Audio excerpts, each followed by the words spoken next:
We go back to the time of the emergency. During the emergency, the question of freedom of speech and expression didn't exist.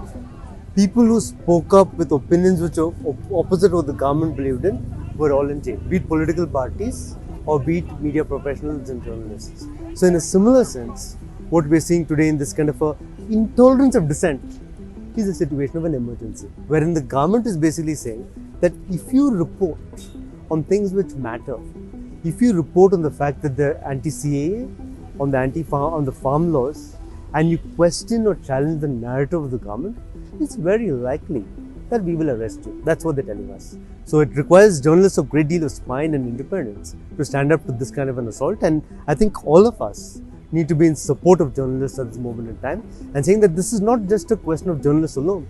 It's a question of really safeguarding the future Indian democracy itself, because journalism is, and the free flow of information is integral to this entire question.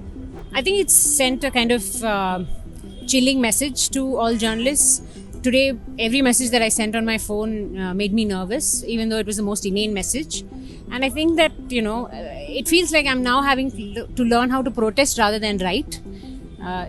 This is not my job. I should just be allowed to do my job. I mean, there are phrases that we come up with for our headlines, but on a day-to-day basis, it just doesn't allow journalists to simply do our jobs. No one has actually done anything that the government in its mind is accusing us of. We don't even know what the accusations are against Newsclick. There are these vague fears that the government has that they're just putting on journalists, stopping them from criticizing, dissenting. And this is not even dissent really, because people are simply writing slightly critical articles, which is our job. So we think that this is basically an escalation of the kind of crackdown on dissent that the government has been doing since 2014.